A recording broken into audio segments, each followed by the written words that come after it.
as a printmaker, I have a lot of offcuts and scraps, and Katherine normally helps me out with that. So Katherine makes paper, and today we're going to use some of the scraps that I've got to make some paper. I've got loads of scraps from when I did the, whoa, I'm dropping some there, did the cat and dog on mat collages that are a few videos back, and I didn't want to waste them, and you thought we could make some confetti paper. Definitely. So do you want to introduce yourself?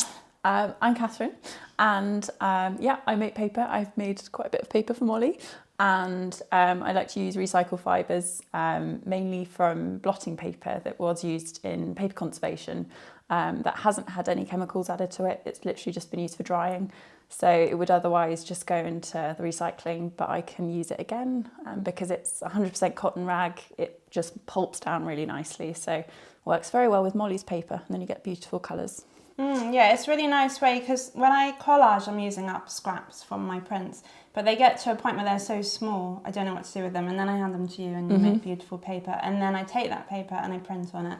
So it's like, it just keeps going round and round basically, and nothing's wasted. So yeah, let's get going. Okay, so we've got a vat here of mix of blotting paper and Molly's offcut prints. They've just been shredded down to sort of bite-sized pieces really to make them a lot easier to blend.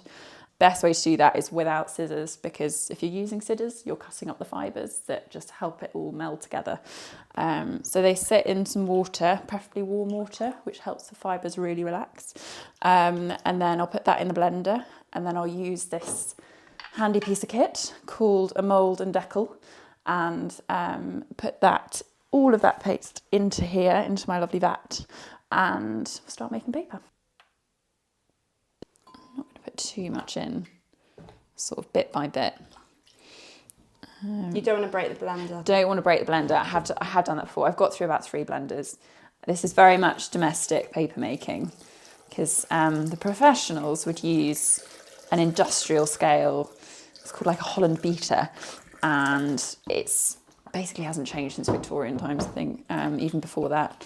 But that's proper big scale paper making. This is You can do very, this at home. very small cousin. You got the this. first batch is always a bit of a... Well, it's okay. It's like the first pancake. Yeah. Let's take some water out. But yeah, I've killed my blender before by just adding so much paper, and I hadn't left it to soak, and then the whole thing exploded on me. So you do have to leave it to soak as long as you can. It also makes better paper. Add this to just a vat of water,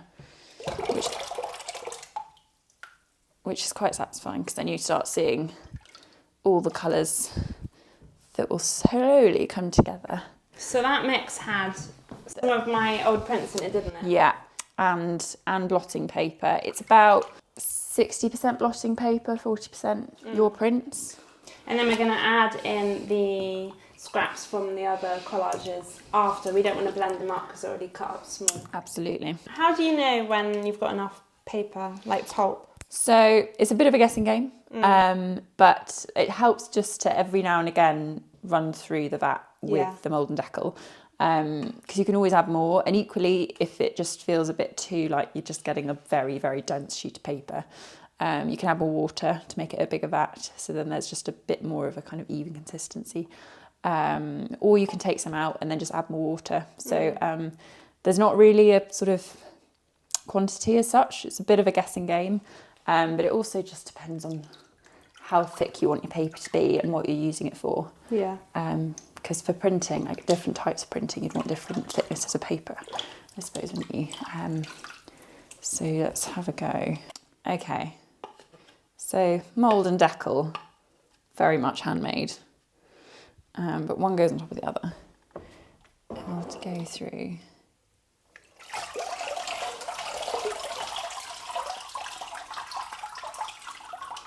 Give it a little shimmy. How's that looking to you? And that's looking good, because I can't really see much of the green from the mould. And then when you take it off, that's a pretty good level. So it looks so thick to me, but it's because there's so much moisture in there. Exactly. That's like 70% maybe water content at the moment. So the drying process takes a really long time, but once it's pressed, that should be quite a nice fine piece of paper. So now you've got to get it off there. There, I've got to get it off there. But now I'm happy that it's enough pulp in the vat. I'm going to put some of the confetti in there to complete the picture. Oh yeah, I forgot about the confetti. The whole point of this paper. Is that the right amount? I would say, much? I'll say 1. Okay. Like parmesan. That's quite satisfying. Okay. Yeah. Perfect. Oh, Let's stop there. You said okay, so that's grand. Because then we can always add more. Yeah. I suppose. But that looks very satisfying. Nice. Because also the bits that haven't been blended usually sit on the top. Oh yeah, because they're not as wet. Exactly. So you have to kind of encourage them to just move around a bit. Yeah, because if they're just sat on top, they'll come out, won't they? When I print, they'll stick to the block. Exactly. So.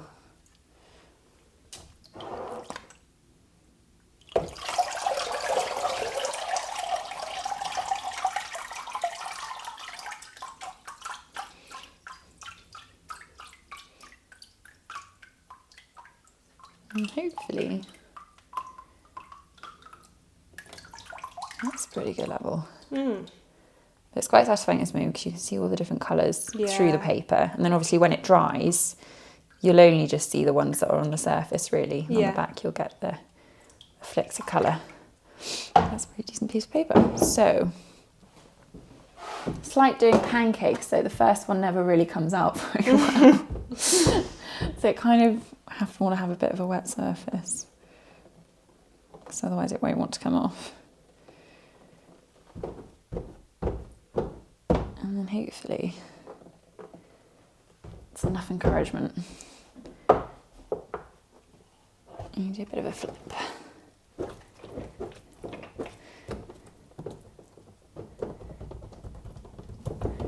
It's like giving it a massage. It is, basically, and just hoping that it's going to come off. I've got faith. There we go. There we go. Oh, that looks so good. Fair sheet. That makes me excited to print on it. And most of the water's come out there, so it's looking a lot thinner already. Exactly. And then once you start, I'll layer them one on top of the other. So traditionally you'd use felt, but I'm just using cotton. And actually India, they'll use cotton sheets in between their pieces of paper. Okay. So it's sort of different materials are used around the world. But yeah, I'm going for odd bits of old bed sheets. Whatever works. Yeah.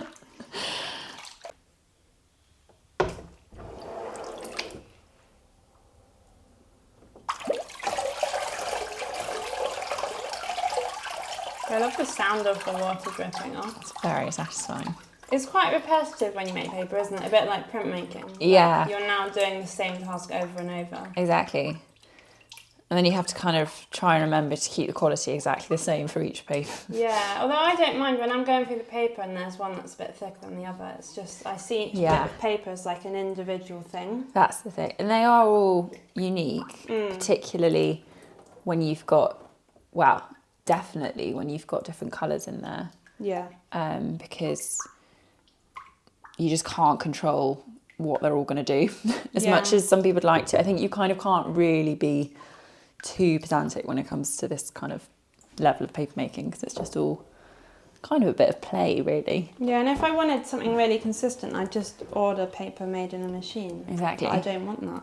Yeah, it's kind of got personality. I remember making paper when I was uni, and it just turned into like toilet paper. Oh yeah. Really textured and really thin. Yeah, yeah. And sometimes you get sheets that look great, and then you start drying them and you think, oh no, it might be okay after you've dried it, and then you press them and they look awful. Yeah. So then but then the beauty of it is that you can just repulp them. Yeah, that's so true. There's basically no waste. And then you can collect up anything that's left, like the remnants of a vat, dry it out, and then use it as like fire lighting materials. Or recycle it. Nothing's wasted. Nothing's wasted, no. I just noticed that we've got our mini egg treats in the back of this shop. But here are some fish that I lovingly cut out from prints that we're going to add in to the paper.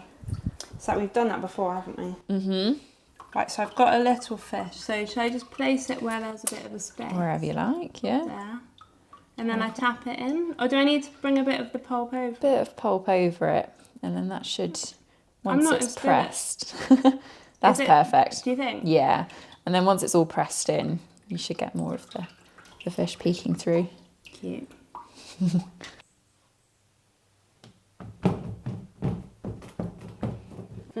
Tricky business. First one is... This is the pancake. This is the pancake.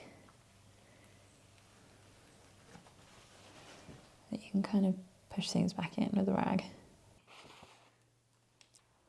Yeah, so this is paper you've made previously. Yeah, these were bits of old pieces of paper, so like archive paper basically, and bits of cornflowers. That's some more cornflower paper. Cornflowers are great because they don't really, the colour doesn't bleed, it stays. And actually those are bits with blueprints. Oh yeah, they were the yeah, first ones you made, weren't they? These were some of your blueprints. This was an attempt at blue paper. Oh, cool. Yeah, because you grow all your own flowers and seeds that you have. Yeah. It's just really satisfying. And that was just a little card I made. That is adorable. How did you do that? Some lucky Valentine. Draw it on? That was, yeah, I just painted it on. It's really good for acrylic or oil, this paper, cool. because even though it doesn't have a size, which means that you couldn't use it for watercolour because it would just bleed and the paper would just absorb it. But if you put a size on it, then it would work. What does a size mean? So is it like a gesso? Size, yeah, it's like a primer, basically. And traditionally gelatin based, but now you can get just chemical formula. This was like early attempts with loads of flowers, which was a bit mental. But that's like art in itself, isn't it? You can paint that as it is. I know. Some of them were a bit tragic, and that was like more the marigolds started to bleed. So that was a bit of a weird one. That's nice though. I guess you're always thinking, will they last in like over time and exactly. UV and things? So these have like no archival quality whatsoever because they won't be the same. They're better for like greetings cards rather than art on the wall. Exactly. And that was quite fun. It sort of looked like sand. Yeah. A lot of it is experimenting because some things really don't work. I quite liked that one because that was some of your blueprints. Oh yeah, it was, but they bled. The blue bled. Those marigolds. Marigolds stay really well. Were you bookbinding? Is that why there's thread? Oh no, that was for a wedding menu. Tasty. Yeah. Yeah, that's the kind of thing it's really nice for, isn't it? Making your own paper. So use them for the invitations and put different. God, did you have to do all these by hand? Yeah. It was a labour of love. Here's some of yours.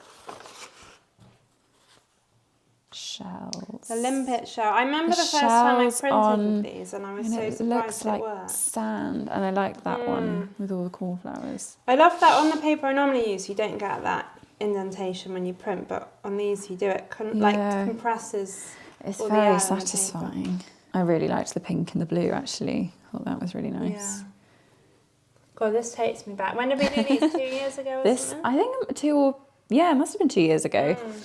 I think that's when I first gave them to you. It's sort of a bit of a wing and a prayer. Well, I left some in your studio, like with a little note, I think, saying, please, can you just have a go? And then if it doesn't work, then that's fine. My curiosity was taking over because I wanted to know what it would, how the paper would respond. I think I was like, oh, it definitely won't work. And then I printed it and I was like, oh my God, it's magic. I know. Well, I didn't think that you would get all the detail from the blocks. No. I thought it would just sort of be a bit of a smudge of ink and colour. It doesn't always get all the detail. I have to go with like a bolder design. Yeah. And like pick the blocks or make them specifically. Yeah. But it was a very happy little reunion, I think, of things happened. And since then I've done quite a few prints on your paper. Oh, I love how there's like a huge clump there. Yeah. So I wasn't very good at mixing. No, but I love that. It kind of dictates what art, if you were making art in that book, what art that you'd make. I like that collaborative element. Yeah. I do quite enjoy the idea that you could create an artwork around what ideas the paper's giving to you. Actually, no, I remember this one. I used dressmaking tissue. It was a paper pattern for a dress on tissue, and tissue's great because it just basically melts in the vat. But it was quite fun because I got all these like random lines and then the occasional number Oh, that's and then fun. like cut here. I love that. It's like less intimidating than just a blank bit of paper because it gives you something to start with. Yeah. Dive on in. Press quite hard between the layers because otherwise you might just get seep through.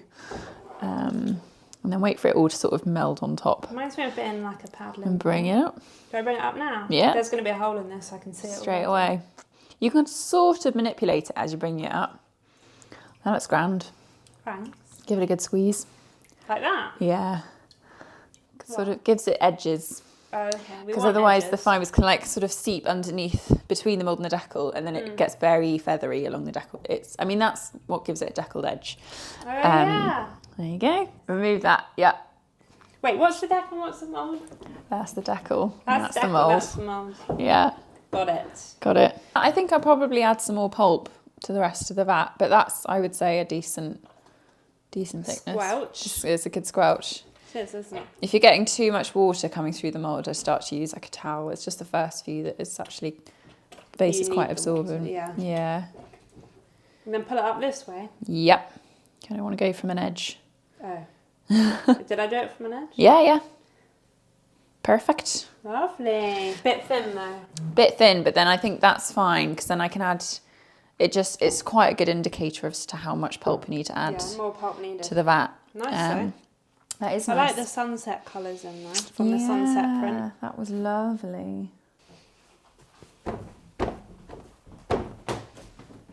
Just thought it would look industrious as both working. I mean, it did end up being an industrial cottage industry craft. It was a cottage industry craft that came industrial. And now look at paper, it's everywhere. That one came off much nicer. I think that top one was just a bit dry. Yeah.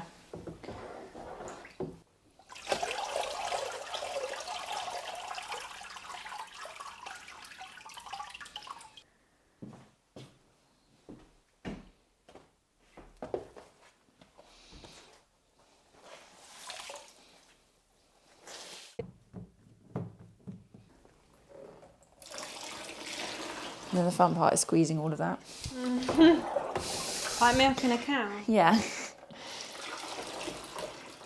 And I'll reuse all of those bits. But there wasn't quite enough left in the vat to do any more. So you get to that point. And then you just squeeze to your heart's content. It's quite a good little like stress activity. It's strangely satisfying. There's big old lumps in there. Is that because they were already... There was already some dry paper in there. Yeah.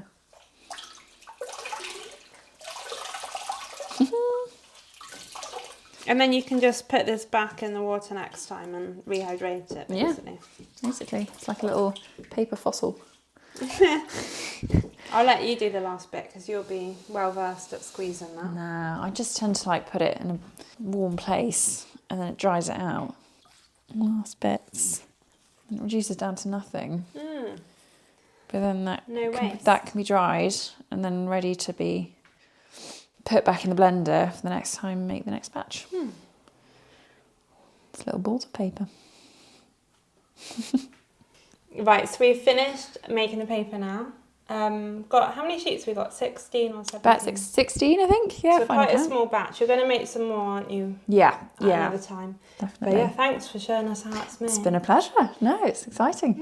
If you want to know a bit more about Katherine's paper making, head to, is it Meadowland Paper? Meadowland Paper, yeah, on Instagram. Just I'll put the link. Yeah, and if you have any ideas about a project you want to do, message her. Yeah, feel free to let me know. It's always exciting to have bits and bobs sort of coming in the in tray, seeing what people are interested in. And I don't know what I'm going to do with this paper, but I'm going to do some kind of print. So yeah, stay tuned because there'll be another video coming up with whatever I do. It's exciting. And I'll put in at the end of this video what the paper looks like once it's dried because it'll look quite different, won't it? Yeah, it's looking very busy, very jolly at the moment. Yeah. So I think it will be a nice sort of... Yeah, I think it will look like confetti. Yeah, really I'm excited about it. Yeah, me too. Very colourful. I'll put that in the video now.